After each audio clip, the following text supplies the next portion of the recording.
It's amazing about the quantity of viruses and malicious software that's consistently being created and generated. And one might ask, how the heck do the developers get all that time to create the new viruses? And the reality is, for simple viruses, it doesn't take that much time. We can use a simple text editor or an application to create a virus, and it can just take a few seconds to create and deliver it. In this nugget, I'd like to walk you through the process of creating some viruses to give you a first-hand example of how simple it is. We're going to create the viruses here on our Windows 10 machine, and before we begin, let me tell you, I've got a snapshot ready to go that I can roll back to once this computer has been rendered useless based on the code we're going to create. And we're going to start off simple. Let's start off with Notepad. So we'll click on the Windows icon, type in Notepad, press enter, and let's write a few lines of code that'll be part of a batch file. And we'll start off with the @ echo off. And that simply means that the commands in this batch file simply don't need to be displayed to the screen. They're not going to be echoed, if you will, to the screen. So let's start off with a placeholder, and let's call this loop start. And that's just a reference point in our batch file that we can refer to. And let's type in start. Now, if we just type in start, that's going to open up a new command prompt. For example, if we click on the Windows icon in the bottom left-hand corner and type in CMD for a command prompt, and from here we type in start, it just opens up a new command prompt. No big deal, unless it happens thousands and thousands of times, consuming all the resources on the computer. So I just want to give you a heads up on what the start command does all by itself. Now, if we did something else, like if we said start space www.google.com from a command prompt, what that would do, let me show you, is that would go ahead and launch our default browser, and it would go to google.com. So I'll close that as well and minimize the command prompt. And in this batch file, we could also delete files. We could say delete space C:\\. In fact, let's go ahead and make a folder. I'm going to go to File Explorer for a moment, open File Explorer.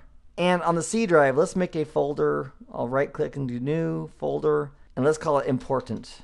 And in that important folder off the C drive, we'll right click, select new, and let's just put something in it. Let's create a text document. And I'll name it important document. And press enter, and we'll press enter again, and we'll put some contents in there. All right, so now we've got a file, after I save it here, a file called important document that's sitting in the important folder. And we'll go ahead and minimize that. So we could say in this batch file, delete C:\important \asterisk for a wildcard for the name and extension, space /Q for keep it quiet, don't ask for confirmation.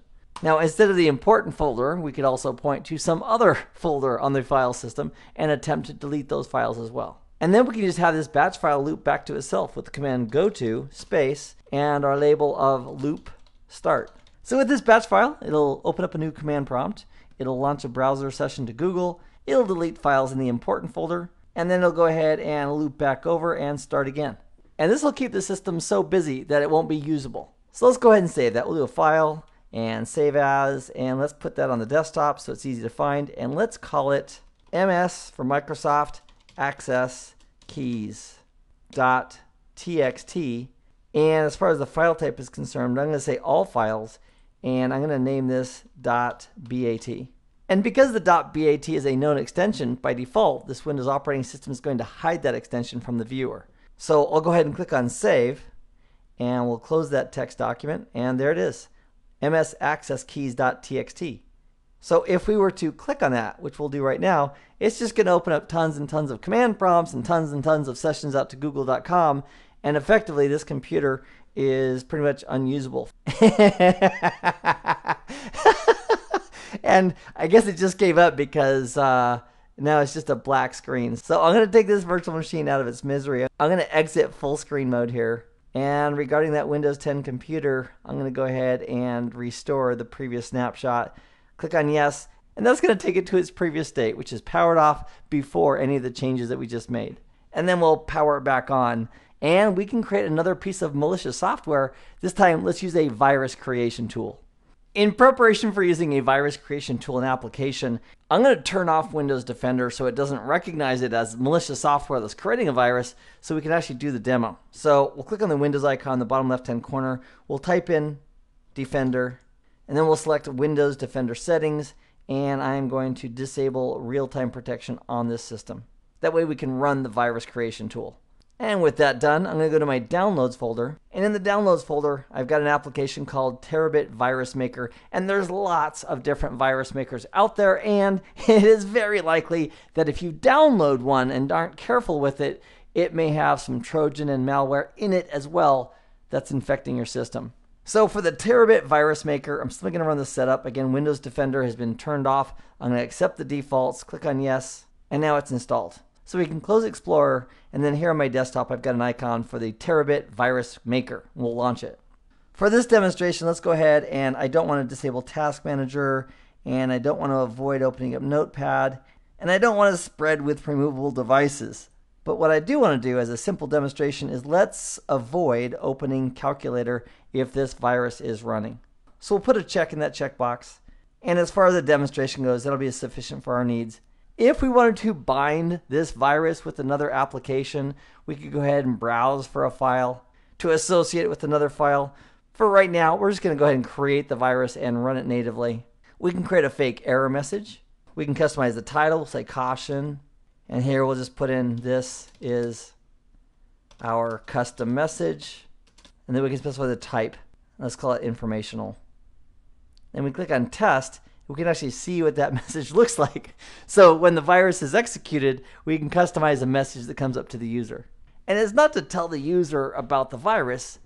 It's to distract the user from what's really happening. So we'll click on OK. That looks good. And then we can control the file names and the icons associated with it as well. For example, if we want to call this secrets.txt.exe, and if it looked like a .txt file, we could change the icon here, and we could make it look like, let's go to a font. It kind of looks like a text document maybe for the icon. So we'll go ahead and simply create the virus. And we can specify where we want that to end up. Let's have it end up right here on our desktop as well. And we'll click on OK. So the virus was created successfully. That's great. We'll close the virus maker.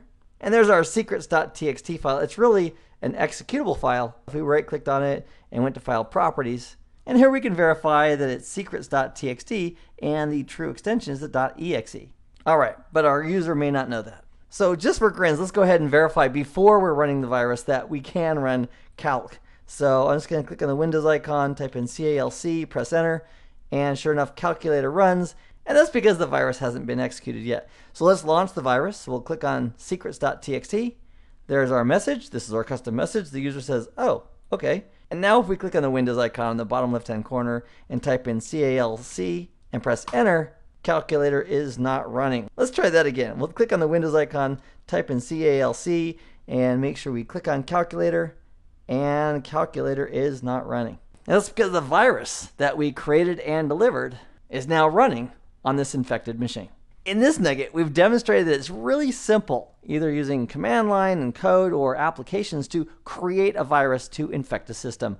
I hope this has been informative for you, and I'd like to thank you for viewing.